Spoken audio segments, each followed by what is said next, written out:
Mas Jacó tinha um plano. Diga, Jacó tinha um plano. Aí não fala, mas Jacó tinha um plano. Então o que Jacó fez? Ele arrancou galhos de álamo, amendoeira e plátano. O que eu tenho a dizer desses três tipos, espécies de árvores, é que eram madeiras de lei. Você tem a amendoeira, que sabidamente por nós é é a aveleira, né? Avelã ou amêndoa, que se antecipa. A sua folhagem é quase que um prenúncio da primavera, ela vem antes da primavera, a aveleira. E é por isso que quando Deus fala, eu velo por cumprir com a minha palavra, Deus mostra para Jeremias, no capítulo 1, verso 11, uma vara de amendoeira, que significa, a minha palavra vem antes da primavera, do cumprimento. Álamo é aquela folhinha da bandeira do Canadá, sabe? Aquela folhinha da bandeira do Canadá. E em algumas espécies é prateado, um branco meio gelo, parece prata, uma árvore maravilhosa que chega a 30 metros de altura. E esse plátano chega a 50 metros de altura. Então não foi qualquer tipo de árvore que ele pegou. Ele pegou galhos das árvores mais maravilhosas que tem na natureza. Ele foi atrás delas e falou, eu vou pegar galhos das melhores. Retirou a casca, criando o efeito de listras brancas. Ele prendeu os galhos descascados diante do bebedouro usado pelos rebanhos. Está entendendo? Ele entalhou, ele escavou, tirou a casca e deixou aparecer aquela parte esbranquiçada de dentro da madeira, sabe? Sabe quando o seringueiro, lembra a seringa, onde eles fazem aqueles cortezinhos para ela drenar aquela seiva ali, a seringa, não fica esbranquiçado ali? Então ele fez isso, ele tirava a casca, como num formato, no desenho de listas, e colocou esses galhos descascados, listrados, no bebedouro que era usado pelos rebanhos. Na época do acasalamento, os animais vinham beber e acasalavam em frente aos galhos listrados. Como resultado, os filhotes que nasciam eram listrados, malhados ou manchados.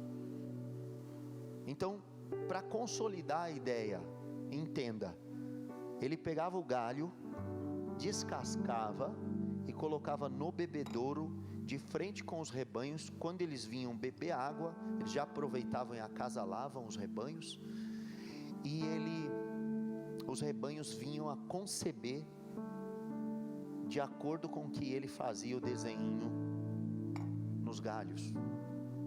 Ou seja, ele simulava como que dizendo para o rebanho, você vai dar cria, mas tem que ser desse jeito aqui, ó. Dá para ler aqui, ó, mais ou menos isso, desenhadinho. Eu quero que você nasça malhado, listrado ou manchado. Não nasce de uma cor só não, nasce assim, mestiço. É um absurdo ou não é? É um absurdo, né? Mas era o que ele fazia, e nascia do jeito que ele queria. Jacó posicionava as ovelhas diante dos animais escuros de Labão. Dessa maneira, ele separou os rebanhos diferentes para si, sem os misturar com os de Labão. Por que Jacó precisava que os animais nascessem, o rebanho nascesse na sua procriação, no acasalamento, na sua cria? Por que ele necessitava que eles nascessem manchados, malhados ou listrados? Porque todos os que nascessem manchados, malhados ou listrados, que poderia dizer que seria o que a genética vai chamar de gene recessivo. Você sabe o que é gene recessivo? É aquele que é mais raro, é mais difícil dele nascer, né? O azinho lá, lembra que você estudou o azinho? Azão com azinho vai dar azão, não é? Lembra disso? Azão com azão, então nem se fala. Mas azinho com azinho dá azinho. Quer dizer, é mais difícil de nascer com os olhos verdes, como a pastora, né? Quem tem olhos claros aqui? Levante a mão, bem alto. pessoa, 2, 3, 4, quem mais? Apontou mais alguém aqui? 5, 6, 7, 8 com a pastora. O Mac não tem olho claro, tem olho puxado. O Alex apontou para o Mac. Então você vê, enquanto nós estamos, 8 pessoas têm olho claro, porque é recessivo. Ele precisava que todo mundo nascesse com olho claro. Olha a dificuldade. Imagine, todo mundo tinha que nascer com gene recessivo. Então ele bolou uma estratégia. E só nascia gente com olho claro naquele rebanho. Porque se nascesse diferente, seria dele. Mas se nascesse comum, com uma cor só, seria do Labão. Dessa maneira ele conseguiu separar rebanhos diferentes para si, sem misturar com os de Labão. Quando os animais fortes estavam na época do acasalamento, Jacó colocava os galhos. Opa, os animais fortes estão na época, vou colocar o galho lá no bebedouro. Ele era esperto. Aí ele colocava os galhos à vista dos animais, para que acasalassem diante dos galhos, mas não colocava os galhos diante dos animais fracos. Dessa maneira os animais fracos ficavam para Labão e os mais fortes para Jacó. Assim o homem, o tal Jacó, ia ficando cada vez mais rico e possuindo rebanhos enormes e muitos empregados, além de camelos e jumentos. Dava tão certo, desculpe o termo que eu vou usar aqui, a mandinga dele, dava tão certo a simpatia que ele fez, desculpe o termo, estou brincando, que ele falou: não vou pôr com animal feio não, porque vai que animal fraco vai nascer, animal fraco vai sobrar para mim, deixa os fracos do jeito que eles quiserem. Aí ele colocava. Em Gênesis 31, verso 10, ele explica para as mulheres dele, com base no que ele fazia isso. Certa vez os rebanhos estavam na época de acasalamento e tive um sonho, ele explicando para suas mulheres, Leia ou Lia e Raquel. Ele falando: sabe por que eu fazia assim? Eu tive um sonho, eu vi os bodes todos listrados, manchados ou malhados, e estavam acasalando. No sonho, um anjo de Deus me disse: Jacó, e eu disse: eis-me aqui. Sim. Ele me disse: olhe bem, veja que todos os bodes, olhe bem, veja que todos os bodes do rebanho que estão acasalando são listrados, manchados ou malhados. Sei o que Labão tem feito a você. Labão estava surrupiando ele faz tempo. Você sabe há quanto tempo Jacó trabalhava e trabalhou para o seu sogro? Pela mulher que ele amava, ele trabalhou 14 anos. Era 7, mas ele falou que era sua filha. Aí o Labão trapaceou ele e deu a filha errada para ele. Então ele trabalhou 7 anos pela mulher errada. Daí trabalhou mais 7 pela mulher certa. Veio a mulher certa. E daí trabalhou mais 6 anos pelo rebanho. Então ele trabalhou um total de 20 anos da vida dele, trabalhou para Labão. E Labão não cansava de tripudiar com ele, de surrupiar ele. Então o anjo aparece e diz: eu estou vendo, eu sei bem que Labão tem feito a você, teu sogro. Eu sou o Deus de Betel. Betel é aquele lugar de quando ele sai da casa do pai dele, do pai Isaac, e ele deita num lugar no deserto de Padã Arã. E ali ele deita numa pedra e ele tem um sonho. E nesse sonho ele vê uma escada que vai até o céu. E os anjos de Deus desciam e subiam sobre a cabeça dele naquela pedra. Então ele pegou aquela pedra quando ele acordou e disse: quão terrível é este lugar. Este lugar não é outro senão a casa de Deus. E daí vem a palavra Betel, significa casa de Deus. Então ele pegou o azeite e desemborcou, virou tudinho o vaso ali e consagrou aquela pedra. Disse: a partir de hoje não se chama mais Luz, se chama Betel esse lugar. E aqui quando Deus fala com ele, através do anjo com A maiúsculo, uma teofania, ou seja, uma aparição do próprio Deus, ele diz assim: eu sou o Deus de Betel. Aquele altar que você levantou lá no deserto continua de pé, e eu sou o Deus daquele lugar. Aonde você consagrou uma coluna e me fez um voto, sabe qual era o voto? Ele saiu sem eira nem beira, como uma mão na frente e outra atrás, saiu escorraçado da casa do pai e da mãe dele, porque o irmão dele, Esaú, queria matar ele. Ele saiu para não morrer, e estava lá no deserto, com apenas um cajado na mão, e ele votou ao Senhor: se tu fores comigo, nesta viagem que empreito fazer, de tudo que me deres, certamente eu te devolverei meu dízimo. Ele conectou as finanças dele, não tinha nada na vida, mas ele disse que se um dia tivesse, seja o que fosse, ele daria a 10ª parte daquilo, como que consagrando a riqueza dele a Deus. E Deus estava aqui dizendo agora para ele: eu vi o voto que você fez, agora vá, sai desse lugar e volte para a sua terra natal. Irmãos, eu sei que se nós dissermos aqui que o que Jacó fez encontra qualquer ressonância na ciência, não, a resposta é não. Não é possível que você coloque aos olhos do rebanho o que você espera delas e o rebanho venha deliberadamente ou inconscientemente decidir que o serzinho que vai ser gerado lá dentro vai ser do jeito que ela viu. Claro que não. Mas Jacó era um homem espiritual, não podemos subestimar o homem espiritual, porque o homem espiritual, ele é guiado pelo Espírito. E aqui ele vai dizer uma coisa que nós não sabíamos quando ele começou a entalhar os galhos e fazer o que ele fez, os desenhinhos. Ele vai falar com a mulher deles depois, lá no capítulo 31, por que ele fazia aquilo. Ele disse: eu fiz isso porque eu vi um anjo. E é diferente. Eu não estava pensando que você era macumbeiro. Não, eu vi um anjo, e o anjo me disse, olha o que o anjo disse para ele: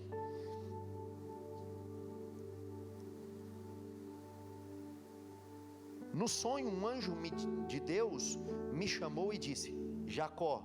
E disse: sim. Olhe bem, veja que todos os bodes do rebanho que estão acasalando são listrados, manchados ou malhados. Olhe bem. Deus está dizendo, está dando um código para ele.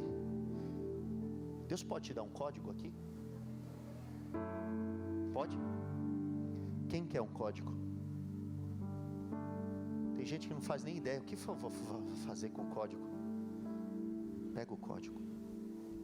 Deus está te dando um código. É uma chave, é um mistério, é uma senha específica. Eu gosto tanto desses cultos domingo à noite, porque ele é tão espiritual, ele é muito mais espiritual do que domingo de manhã. É uns negócios meio maluco que Deus começa a falar aqui. E sabe, Deus está te dando um código, e o anjo está aparecendo para te dar um código. O código hoje é o seguinte: chega na tua casa, em algum canto, dá o seu jeito, se vira,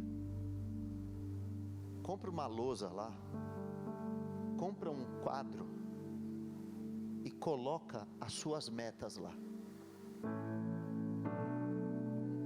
Já vai pensando em 2021. Quem vai estar quarta-feira lá comigo, lá no ginásio? Você que não se inscreveu, vai se inscrever. Que se você fizer isso da lousa, da meta, você estará colocando galho. Agora eu te pergunto: o galho era para o rebanho ou para o anjo? Deus deu um código para ele: conversa comigo, o que você quer? Ele vai, pega galhos das madeiras mais nobres, entalha elas do jeito que ele quer e diz: é desse jeito que eu quero. Vou deixar aqui para o senhor lembrar.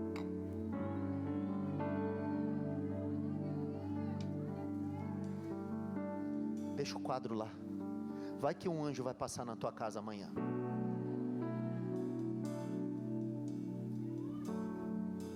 Deposita o voto perante o altar. O anjo está falando de lembranças. Olha o código: estou me lembrando do voto. Eu sou o Deus de Betel. Faz mais de 20 anos que você passou por lá. Volta para tua casa. Eu vi o voto que você fez. Eu vi a oração que você fez. Você tem voto comigo? Se você tem voto comigo, pode colocar, porque eu vou entender o mistério. O anjo disse: veja bem, os bodes vão nascer. Como vão nascer os bodes? Listrados, manchados, malhados. Por que o anjo disse isso?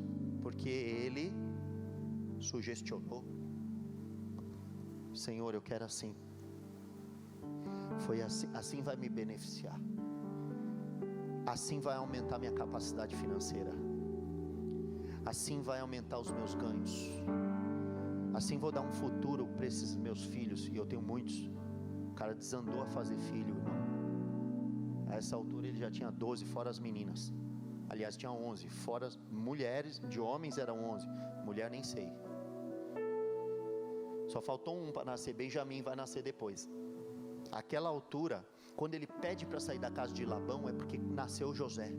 E quando José nasce, algo estala. Porque esse é o primeiro filho da mulher que ele ama, que finalmente conseguiu gerar, porque Deus a visitou.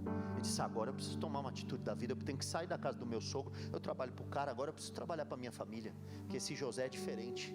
Eu quero deixar um legado para ele. E ele sabia o que ele queria. Ele fez o quadro de metas, ele escreveu: é isso que eu preciso, é isso que eu quero, é isso. E aí ele coloca. Muitos de nós não recebemos porque a gente não sugestiona o céu, a gente não coloca, a gente não discrimina. E é o problema de você não colocar e não fazer nada, não expressar o que você quer, não materializar o seu pedido, não cumprimento, não o seu, o que você está, você não tem condição de materializar o que você quer, mas você pode oficializar o seu pedido. Você pode escrever, fazer uma carta, fazer o que eu disse, faz uma lousa, escreve no diário, não sei, escreve, faz uma meta virtual. Alguns aqui, de repente, não dá, pastor, se eu colocar o quadro da minha casa lá, não vai dar. Eu tenho 10 funcionários trabalhando para mim na minha casa, vocês vão saber meus sonhos. Não quero. Tem gente riquíssima aqui que tem 50 funcionários em casa. Você fala: eu não quero que as pessoas saibam o que eu quero, que eu estou ambicionando, o que eu desejo. Então tem que ser de um jeito que ninguém vai entender. Porque eu garanto para você que Labão passou pelos bebedouros e falou: o que é esse pauzinho aí? O Labão passou, olhou: estranho, no bebedouro, sei lá, esse Jacó é louco. Ninguém vai entender o seu mistério, ninguém vai entender o seu voto, ninguém vai entender a sua intimidade. Você vai pôr ela lá, no bebedouro. É um negócio entre você, o anjo e o rebanho.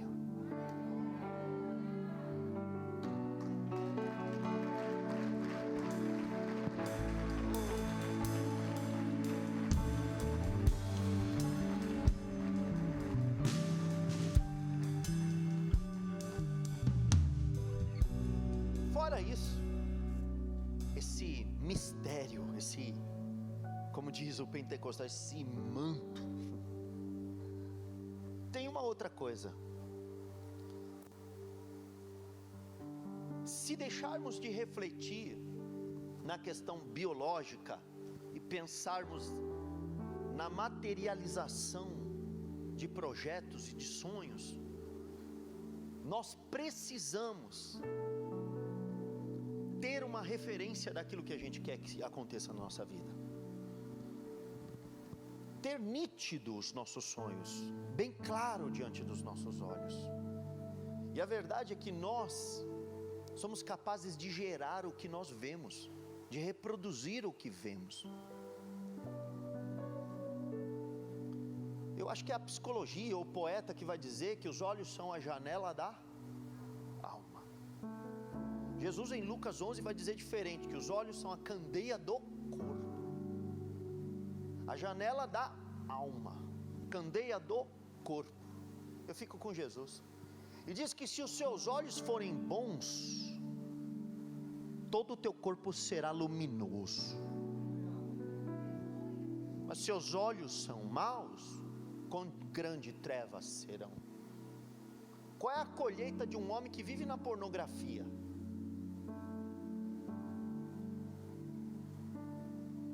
Ele ele tem danos neurológicos que ele nem sabe, não faz nem ideia. Ele dispara dentro de si neurotransmissores, um nível absurdo de dopamina, de satisfação, de prazer, como se fosse um usuário de cocaína.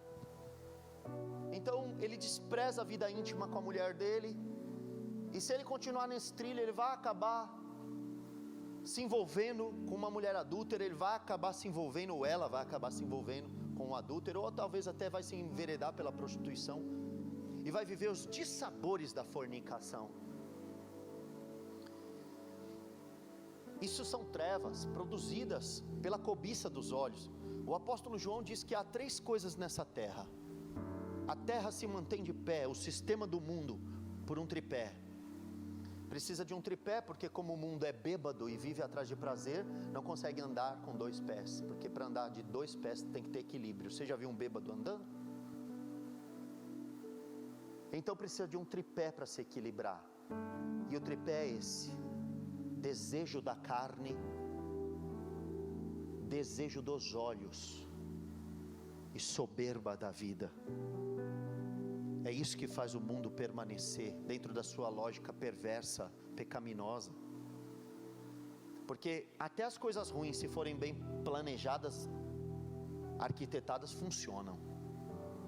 Então é sabido que para as coisas ruins funcionar, você precisa desses 3 pés, dessas 3 pernas. Um deles é o desejo dos olhos. O ser humano é muito atraído pelo que ele vê, e ele é definido pelo que ele vê. Ele gera em si mesmo uma imagem, ele gera em si mesmo anseios, ambições, a partir do que ele vê, da sua cobiça. Mas se ele observa as coisas, vamos dizer, coisas maiores, coisas metafísicas, coisas espirituais, se os olhos deles estão fixos no autor e consumador da sua fé, ele sabe que está proposto para ele um prêmio da soberana vocação. Se ele olha para o alvo, pelo prêmio da soberana vocação de Deus em Cristo Jesus, ele esquece-se das coisas que para trás ficam, e prossegue para aqueles que estão diante dele. Levando em conta que um rebanho, por um pastor chamado Jacó, recebe uma instrução, o código, e diz: isso aqui é o alvo, essa é a meta, esse é o objetivo. Talvez nós sejamos aqui hoje um rebanho em fase de procriação, em cria, estamos gestando, estamos em processo de gestação.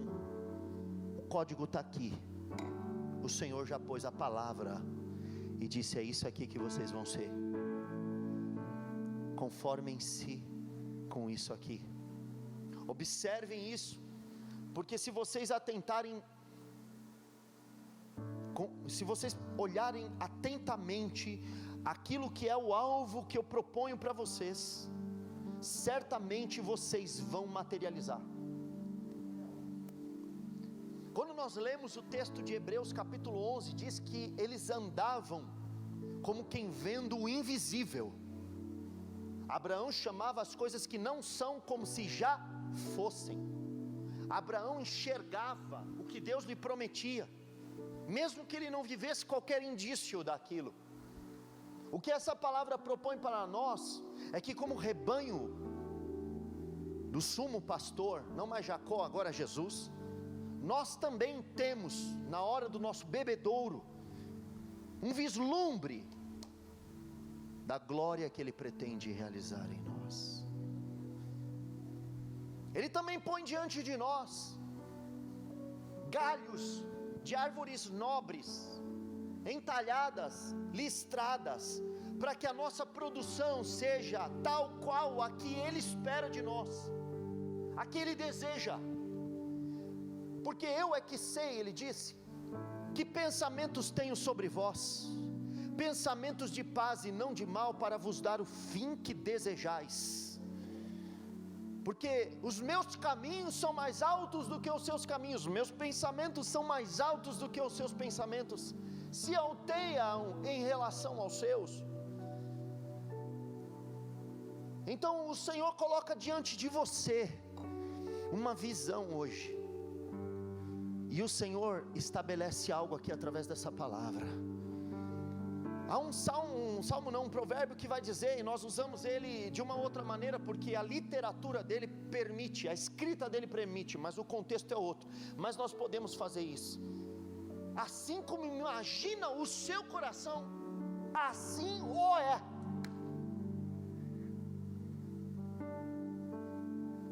O que o contexto está falando é que o rei glutão imagina coisas, e ele é assim como ele imagina. Glutão, mete-lhe uma faca no pescoço, diz o provérbio de Salomão.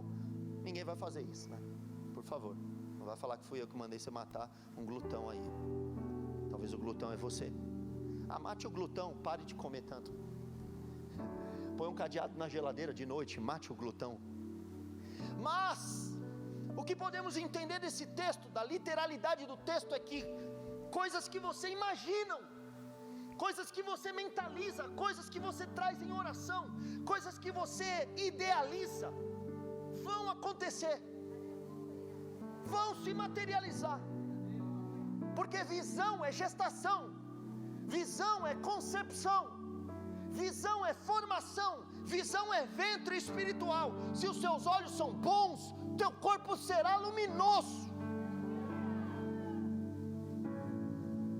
Você precisa ver o que Deus tem para você. Você precisa dar uma espiada, frisa os olhos e olha para o teu destino, olha para o teu futuro e enxerga que Deus tem algo para você muito maior do que o que você está vivendo. O Senhor tem grandes coisas para nós.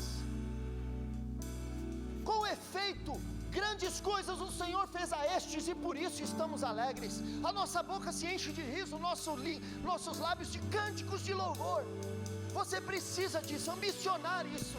Você precisa desse vislumbre, você precisa olhar para o seu amanhã, você precisa se desvencilhar de tudo aquilo que te amarra em uma cor só. Deus quer te listrar,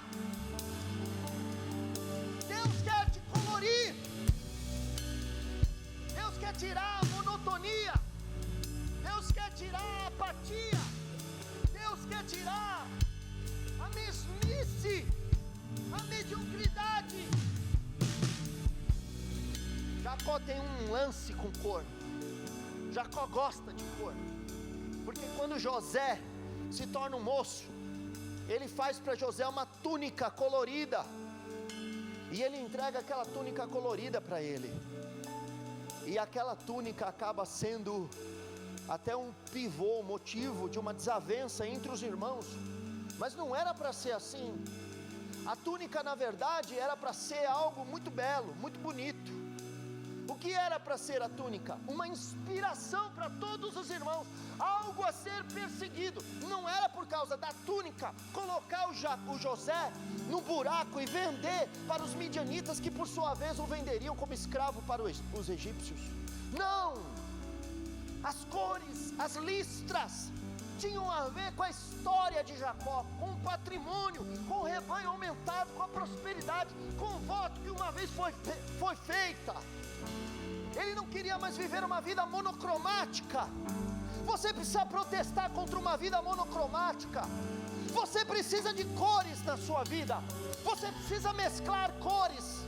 Você precisa do azul, do verde, do amarelo, do vermelho. Deus, quando quis mostrar sua aliança com Moisés, o que ele fez? Ele colocou um arco-íris no horizonte e disse: nunca mais vou destruir a terra desse jeito com água. O nosso Deus é um Deus de cores. O trono do nosso Deus é de jaspe, é verde. Há um arco-íris em torno do trono. O nosso Deus é um Deus, o trono de Apocalipse 4 é um trono colorido, vai ler lá. O trono de Deus é colorido. Cores aumentam a tua perspectiva. Cores aumentam, ampliam, dão dimensões do firmamento, o azul do céu, cores, as cores das montanhas, a cor do azul do mar, se fundindo com o azul celeste, lá no final, no firmamento. Deus está dizendo para você: sonha. É por isso que José é sonhador, porque Jacó cultiva. Jacó é especialista em mudar perspectiva, visão. Olha que coisa maravilhosa. O Jacó, filho de Isaac, sai da casa de Isaac, sem eira nem beira, e vai para um deserto. Mas o cara, ele é diferente. De vez ele ficar lá, vivendo a desgraça, ó vida, ó céus, ó dor, ele vai, trabalha 20 anos, porque ele acredita que Deus tem um futuro para ele. Ele trabalha com cores, ele quer os listrados, manchados, malhados, é isso que ele quer. Ele faz uma túnica colorida para o filho, ele ama aquele filho chamado José. E José é conhecido como o sonhador da Bíblia. José é o sonhador. Quem sonha são pessoas curadas na sua visão. Pode não estar vivendo nada do que sonha, mas está sonhando, está imaginando, está crendo, está expandido, está pronto. A primeira coisa para você perseguir um objetivo é você sonhar com isso. De repente tem alguém aqui se imaginando, não sei, vestindo um avental branco. Você quer ser açougueiro? Não, açougueiro não, médico. Você quer ser médico? Uma toga preta. Você quer ser um juiz? Uma empresa? Você sonha com algo? Deus está dizendo para você: põe o código. Coloca o código. Quando o meu anjo passar, ele vai te visitar e ele vai te dizer: Jacó, veja bem, o rebanho será listrado, malhado e manchado. Ou seja, eu vi o código. Labão não sabe o que significa, mas eu e você sabemos, porque Labão, eu sei o que Labão tem feito com você. Posso falar uma coisa para você? Deus colocou eternidade no teu coração. A Bíblia diz isso. E além disso, Deus te deu, para alguns de nós, a capacidade de orar em línguas estranhas. A Bíblia diz em 1 Coríntios capítulo 14 que quem ora em línguas, ora bem no Espírito, porque em mistério fala com Deus. Está escrito isso. Você pode me responder por que Deus precisa de uma oração feita em mistério?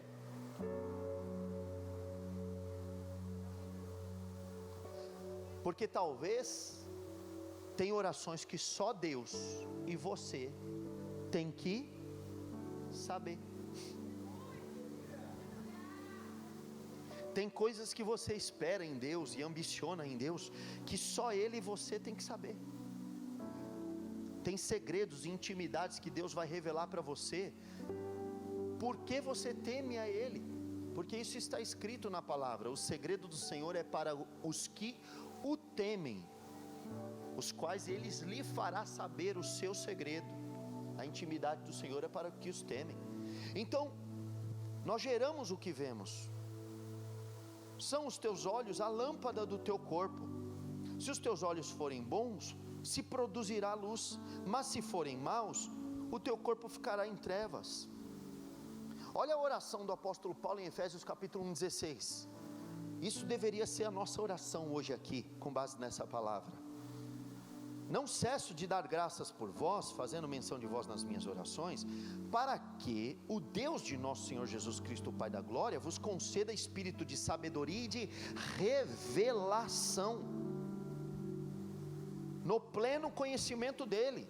iluminados os olhos do vosso coração, para saberdes qual é a esperança do seu chamamento. Você só saberá a esperança do seu chamamento a hora que os olhos do teu coração forem iluminados. Você só saberá qual é a riqueza da glória da sua herança nos santos, e qual é a suprema grandeza do seu poder em nós os que cremos, a hora que os seus olhos forem iluminados. Então faça um pedido. Se você não consegue sair desse mundo tenebroso que você vive, de trevas, desse mundo monocromático que você vive, ore a Deus e diga: Senhor, coloca luz nos meus olhos.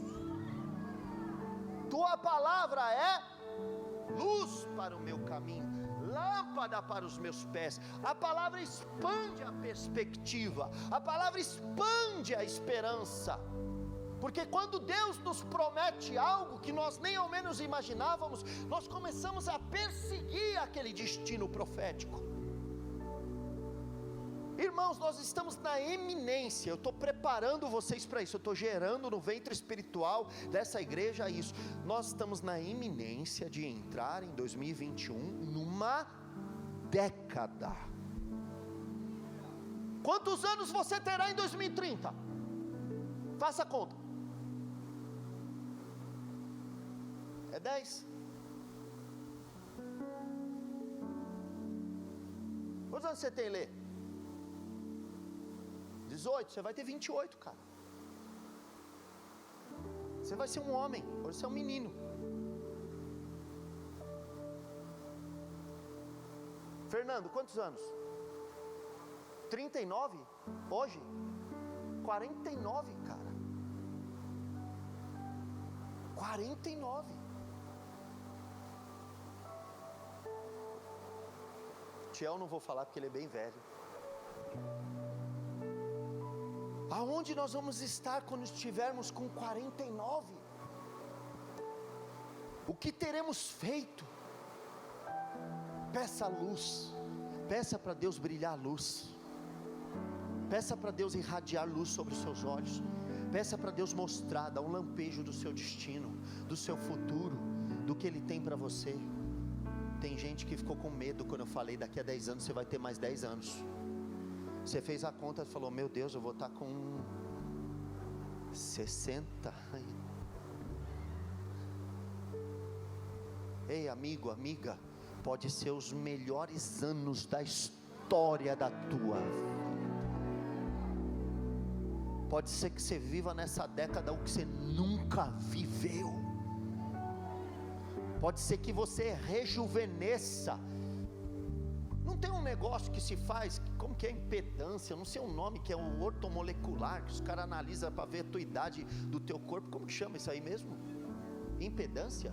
Pedância? É pedância. Bioimpedância. Bioimpedância. Impedância é um bagulho de som, não é? É, mas bioimpedância. Você vai começar agora, você está zoado, mas quando chegar em 2030 você vai estar uns 20 anos mais novo. Hoje eu coloquei uma coisa na minha rede social, não sei quem viu, que eu falei de manhã sobre expectativa de vida e disse que nós estamos vivendo talvez o melhor momento da história da humanidade. Eu vi um monte de gente fazendo bico aí debaixo da máscara. Aí eu provei. Em 1940 a expectativa de vida do brasileiro era 48 anos. Quer dizer que quem está com 50 aqui já estava no lucro. Hoje, em 2017, que o IBGE fez a pesquisa, subiu 30 anos a expectativa de vida do brasileiro. 30 anos. É 75 anos a expectativa de vida do brasileiro. Gente, Deus deu quase o dobro da vida que tínhamos. E pode ser que cheguemos a ter 120 anos, mas joia, da hora. Dando no couro, desculpa. No bom sentido. Pode ser. Abraão mesmo, ele tinha uma promessa. Ele foi ter filho com 99 ele estava da hora. Ele estava doidão. Ele falou, mas Sara não vai aguentar, Senhor. Ele falou, estou fazendo um milagre, calma. Ela não tem costume, calma que ela vai ter. Ele falou isso, ela não tem costume das mulheres. Ela não tinha mais ciclo menstrual. Claro, ela foi estéril a vida inteira. E com 90 anos de idade ela ia fazer o quê? Mas Deus foi tão glorioso que fez com que essa mulher, quando Deus fez a promessa, daqui a um ano Sara estará com a promessa no colo. O nome do filho é Isaac, porque Isaac em hebraico é sorriso. Sorriso. Daqui a 10 anos você vai estar sorrindo muito. Isso se Jesus não voltar, porque daí é gargalhada para o resto da eternidade. Aí é só glória se Jesus voltar. Mas se Ele não voltar, vão ser os 10 melhores anos da história. Vão ser os 10 melhores anos dessa cidade. Nós estamos comprometidos com isso. Vão ser os 10 melhores anos da história dessa cidade. Vamos profetizar um futuro colorido, um futuro listrado, um futuro malhado, um futuro manchado com o sangue de Jesus. O que Jesus veio fazer? Veio manchar, veio salpicar. Aliás, você que não sabe, Jesus hoje está vestido com um manto salpicado de sangue. Jesus é colorido. Jesus anda no céu com um cinturão de ouro, com um manto de linho fino branco, e anda salpicado de sangue. Jesus tem na coxa um dizer escrito: Rei dos Reis, Senhor do Senhor. Jesus é colorido. O seu rosto é como o sol do meio-dia, seus olhos são como chama de fogo, os seus pés são como bronze polido. Jesus é colorido.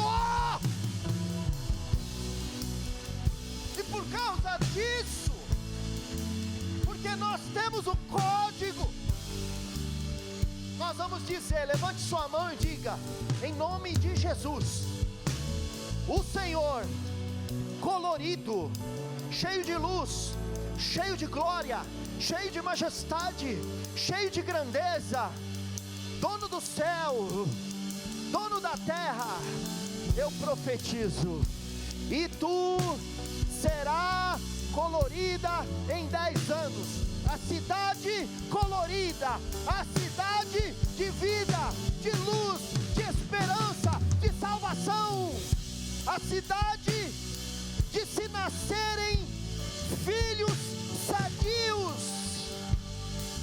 Que em nome de Jesus, que fique registrado, que se grave essa mensagem, para que um dia daqui a 10 anos nós possamos escutar ela e ver que os índices de criminalidade da cidade despencaram, que os filhos órfãos foram adotados, que são poucos os que sofrem, porque Deus revolucionou a história dessa cidade, não por força nem por violência, mas pelo meu espírito, diz o Senhor dos Exércitos. Aleluia!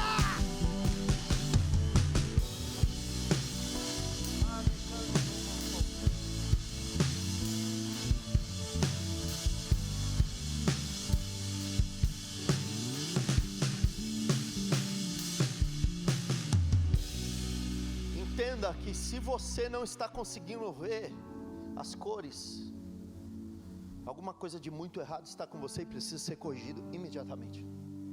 Porque a oração do apóstolo Paulo é que se iluminem os olhos do vosso entendimento, no espírito de conhecimento e de revelação, no pleno conhecimento do Filho de Deus. Veja o que Paulo vai dizer em 2 Coríntios capítulo 4, versículo 4 e o versículo 6, ele vai dizer: nos quais quem? Naqueles que não resplandeceu a glória deste evangelho, mas nos quais, nestes que não resplandeceu a glória do evangelho, o Deus deste século, ou seja, que o evangelho está encoberto para eles, o Deus deste século, quem é o Deus deste século com D minúsculo? Satanás. Cegou o entendimento dos incrédulos, para que não lhes resplandeça a luz do evangelho da glória de Cristo, o qual é a imagem de Deus. Veja que coisa: se as ovelhas, os cabritos e os bodes não nascessem de acordo com a visão das varinhas, tinha alguma coisa errada. A mandinga não estava funcionando.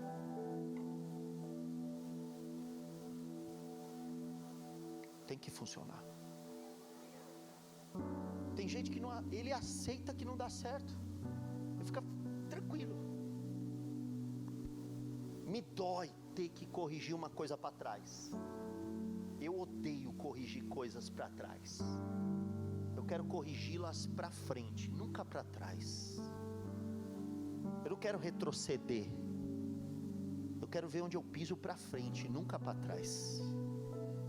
A gente tem que ter essa mentalidade, essa visão.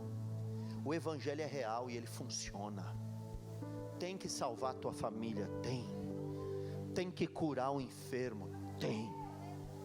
Tem que prosperar o que está passando necessidade? Porque isto é o evangelho de Jesus Cristo. Este é o mandato cultural de Jesus. O mandato cultural de Marx é uma coisa, o mandato cultural de Jesus Cristo é ir de discipular as nações, batizando-as em nome do Pai e do Filho, ensinando-as a guardar tudo que vos tenho ordenado. Jesus está mandando a gente implantar a cultura do céu. Jesus está mandando a gente implantar a cultura de Deus. Tem que funcionar. Por isso tem que colocar no lugar certo, no lugar onde elas bebem. Aonde elas bebem? Nós temos que ir onde elas bebem. Só é possível procriar se formos aonde elas bebem. Talvez o problema é que nós estamos até colocando, mas estamos colocando no lugar onde elas dormem. E no lugar que se dorme geralmente não tem luz, mas no lugar onde elas bebem elas vão ver a varinha. Elas precisam ver a varinha. Se você tem vergonha do evangelho, você não vai colher frutos nenhum. Se você coloca o evangelho assim, ó, e cobre ele, você não vai colher frutos. Se você quer desfrutar da prosperidade, da multiplicação que o evangelho tem para você, evidencia o evangelho. Porque Paulo disse: eu não me envergonho do evangelho de Cristo, que é o poder de Deus para a salvação de todo aquele que crê, primeiramente do judeu e também do grego. Não se envergonhe do evangelho. Evidencie o evangelho na sua escola, na sua faculdade, no seu trabalho, na sua casa. Não se envergonhe de quem você é. Porque se você evidenciar o evangelho, as ovelhas procriarão de acordo com o que você está mostrando. Tem que saber pôr no lugar certo. Põe no bebedouro, na fonte, onde elas vão beber água, onde elas se sentem inspiradas, revigoradas. As ovelhas, depois de beber água, elas acasalavam. Elas não acasalavam cansadas. Elas só iam acasalar depois que elas tinham bebido água, se saciado. Com sede elas não queriam. Jacó era muito inteligente, ele sabia onde colocar. Nós temos que entender que tudo tem um jeito e um modo, para que um alvo seja perseguido, sabe? O Deus deste século vai trabalhar muito para que não se evidencie. Se Ele trabalhar para que as pessoas fiquem cegos, para que haja catarata espiritual, para que haja escamas nos olhos, as pessoas não vão conseguir se moldar à proposta do Evangelho. E você não precisa muito para fazer alguém mudar, para produzir uma vida, basta apresentar o madeiro. Ninguém entendeu? Mostra Jesus na cruz. Mostra a cruz salpicada, manchada de sangue. Mostra. Se você mostrar a cruz de Jesus, as pessoas vão entender. Quem quiser vir após mim, negue-se a si mesmo, tome a sua cruz e siga-me. Tomar a cruz é tomar sobre si cicatrizes, é ter listras. Ninguém me moleste, Paulo disse, Gálatas 6, pois eu carrego no corpo as marcas do Evangelho. Isso era glória para ele. Tem crente que não quer sofrer, hedonista, só quer saber de ser feliz, só quer satisfação. O nosso sofrimento produz uma glória eterna e muito excelente, diz a palavra, porque sobre nós repousa o Espírito da glória e de Deus. Na nossa humanidade perecível, falha, na nossa acácia, madeira que somos, o Senhor derramou muito ouro, porque assim Ele revestiu a arca, e nós somos hoje a arca de Deus nessa sociedade.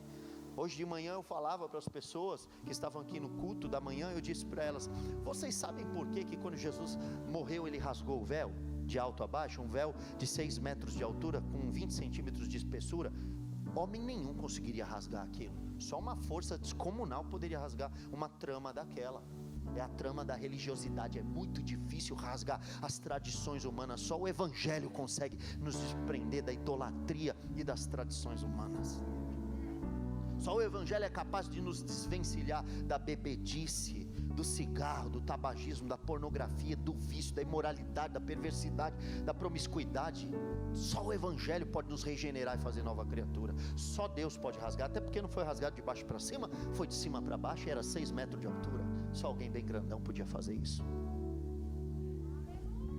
Mas por que rasgou? Rasgou para quê? Para mostrar por que o sacerdote entrava ali em pecado e não morria.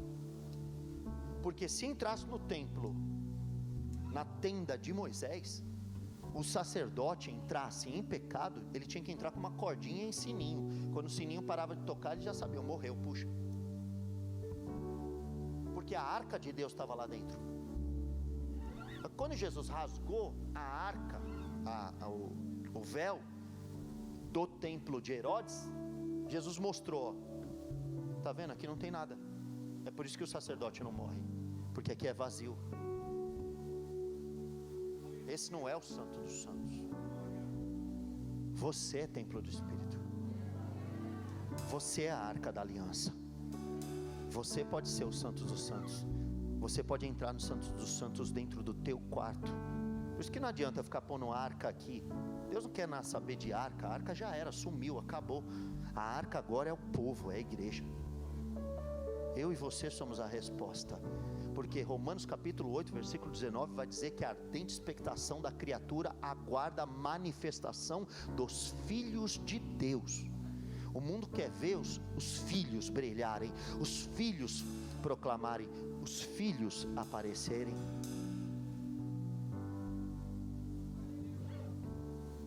Essa palavra, ela está confrontando algumas pessoas aqui, está incomodando algumas pessoas, porque você até quer viver a procriação, você até quer ter um incremento, um acréscimo, um melhoramento, um refino, mas para fazer isso, precisa mudar seus olhos.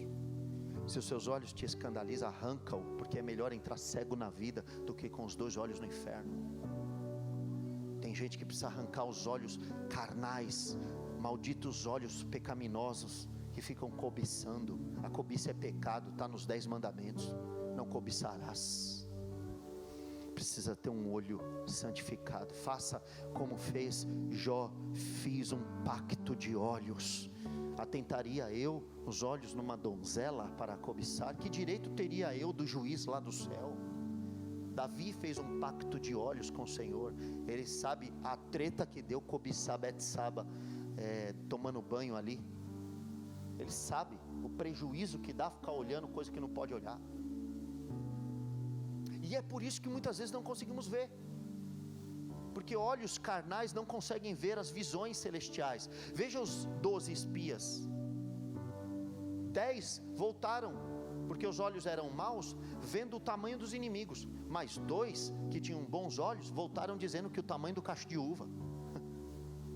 A terra realmente é boa, mas não tinha nada de ruim, não. Eu só vi bênção. Tudo é puro para os puros e tudo é impuro para os contaminados, Colossenses vai dizer. Quem tem bons olhos só vê boa coisa. Quem tem olhos maliciosos, maldosos, só vê coisa ruim. Tem gente que tem magnetismo para ver coisa ruim. Ele entra na igreja e já vê o defeito. O defeito está na igreja ou nele? É aquilo que eu falei no vídeo que eu postei hoje aí. Foi uma pregação que fizemos aqui num domingo à noite. Se você vê um problema na igreja, o problema é teu. Vai lá resolver, você não viu? Se há um problema para você, resolve. Se você resolver, glória a Deus, seja parte da solução, porque você vai ter protagonismo na hora que você for útil para o contexto.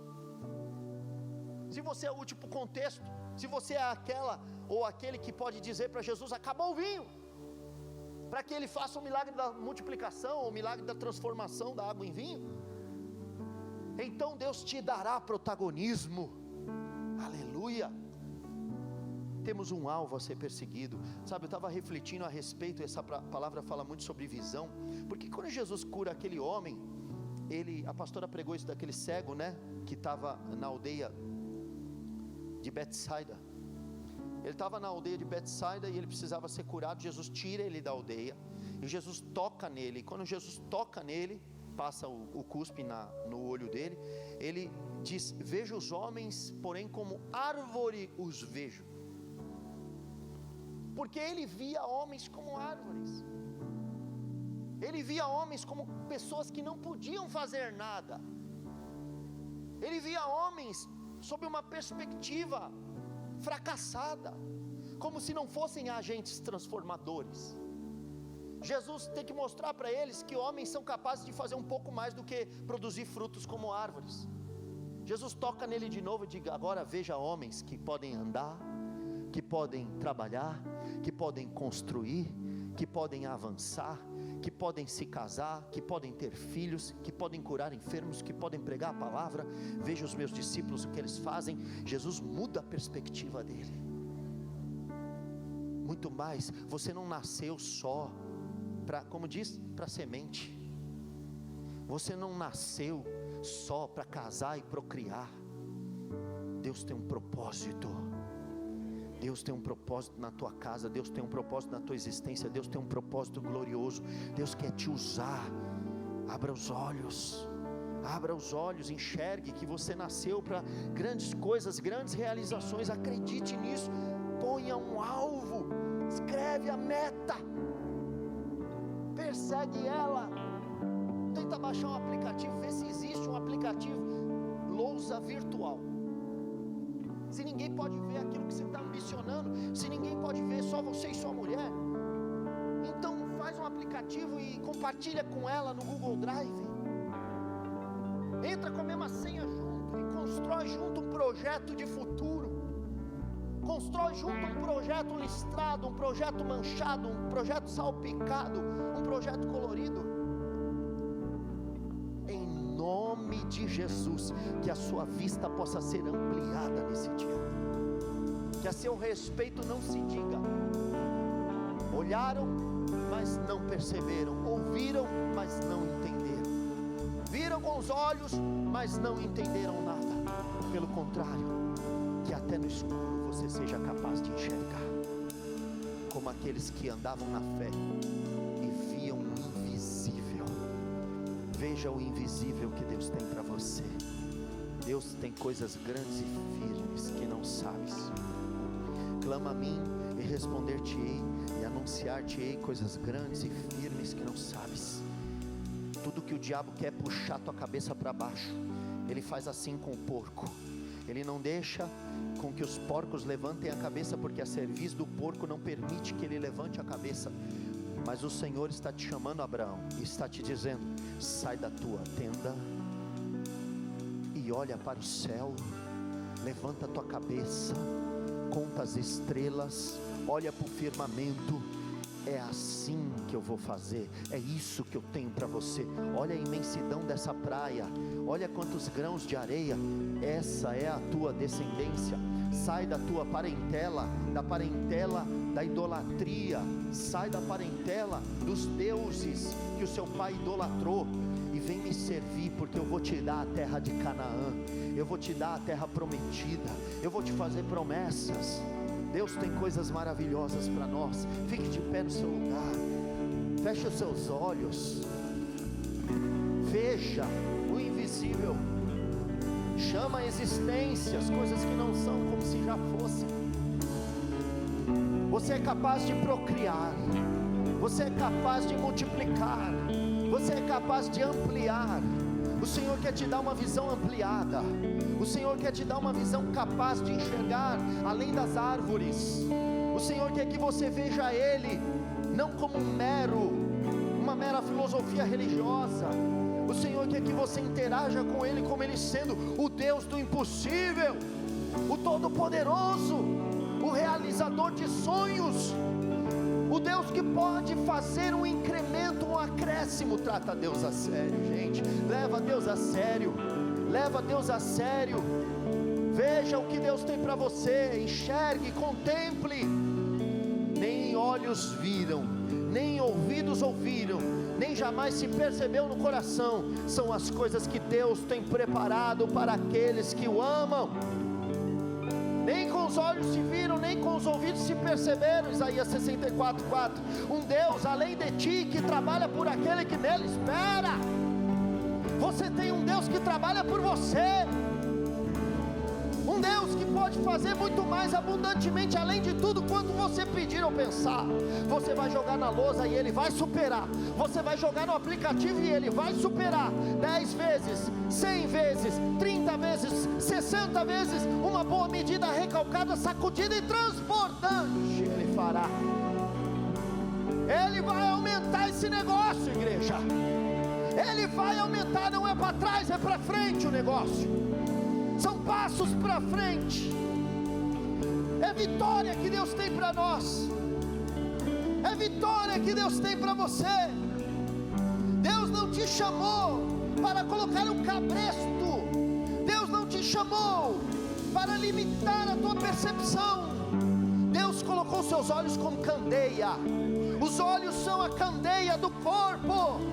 Deus está dizendo: seus olhos vão brilhar a partir de hoje, e você vai ver que eu sou Deus que sou capaz de fazer o gene recessivo se multiplicar. O gene recessivo não será recessivo, ele será predominante. Eu farei predominar a raridade, eu farei predominar os tesouros da escuridade. O Senhor vai colocar em você uma capacidade de sondar. O Senhor está falando aqui para alguém.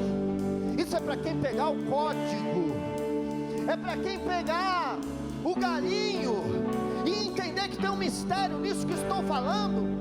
O Senhor está colocando em você uma capacidade de sondar riquezas. Você terá a capacidade de perceber onde elas estão. Isaac tinha essa capacidade. Ele cavava e achava água. Ele cavava o poço e ele achava água. Ele cavava e achava água. Você também vai cavar e vai achar. Dar-te-ei os tesouros da escuridade. Você vai cavar e vai achar pepitas de ouro, acres de diamante. Você vai cavar e vai descobrir minas de ferro. Você vai cavar e vai descobrir que as rochas não são rochas. As rochas na verdade são minérios. Você vai descobrir o cobre, a prata, o bronze e as pedras preciosas. Como Jesus disse na parábola de Mateus, Ele vai dizer para você: você vai comprar um campo, e quando você abrir o campo, você vai cavar e vai achar uma pérola preciosa de grande valor. Porque quem acha Jesus, acha um minério preciosíssimo. Quem acha Jesus, achou a pedra de maior valor. Você já escavou, você já garimpou, você é um garimpeiro. Você não achou Jesus? Você não achou Jesus nessa vida? Então você é bom nisso, você é bom nisso. Não aceite o diabo dizer para você que você não é capaz de abrir um projeto novo. Não aceite o diabo puxar teus olhos para as imoralidades desta vida. Não deixe o diabo te ludibriar. Não deixe o diabo te seduzir. Não deixe o diabo te encantar. Deus está quebrando o espírito de encantamento. Vai cair escamas de olhos hoje aqui, como caíram as escamas dos olhos de Paulo. Vai cair escamas. Tem muita gente que estava fascinada. Escute o que eu estou falando. Tem gente aqui que estava fascinada por um lixo revestido de um ouro vagabundo. Você estava cobiçando uma bijuteria, minha irmã. Deus vai fazer as escamas cair, e você vai ver que você não está sendo beneficiado em nada. Pelo contrário, existe um espírito de fascínio por trás disso tudo. Mas Deus está mostrando, meu irmão, para você hoje a essência das coisas, a real intenção das coisas. Você vai ver que não é feno, nem madeira e nem palha que Deus tem para você. Deus tem para você a glória da segunda casa. Porque minha é a prata e meu é o ouro, diz o Senhor dos exércitos, e neste lugar trarei o desejado de todas as nações, diz o Senhor dos exércitos. Então, se você acredita, se você crê nisso, Ore ao Senhor nessa hora e diga: meu Deus, diga: meu Deus, faz as escamas caírem. Eu quero ver o galho, eu quero projetar, eu quero planejar, eu quero estabelecer metas. Diga: eu estou ativando o modo profético na minha vida. Eu estou ativando as promessas de Deus na minha vida. Eu não vou viver mais sem perspectivas, sem esperança, sem expectativas, sem anseios. Eu agora estou vendo o brilho, a glória resplandecente do Evangelho, da glória de Deus que resplandece na face de Jesus Cristo. Diga: eu estou enxergando um tesouro de grande valor, e estou perseguindo esse tesouro, porque vai procriar, e vai aumentar, e vai multiplicar, e vai resplandecer, e ninguém mais vai me roubar, porque o Senhor tem 10 anos fabulosos, o Senhor tem 10 anos maravilhosos, o Senhor tem um tempo novo para mim, e eu estou me desconectando desse passado tóxico que até hoje tentou entenebrecer a minha vista. Eu estou me desconectando de tudo aquilo que tentou roubar a minha visão, e agora estou me conectando com o meu destino profético, com algo que Deus tem para mim, porque fiel é o que prometeu, o qual também fará, porque Ele não é homem para que minta, e nem filho do homem para que se arrependa, porque não há nada demasiadamente difícil para Ele, porque Ele é o Deus do impossível, e falando Ele se cumprirá, porque Ele é Deus, Ele é o Senhor, e eu não duvido, eu acredito, eu vou que vou, eu vou que vou, diga: eu vou que vou. Uou!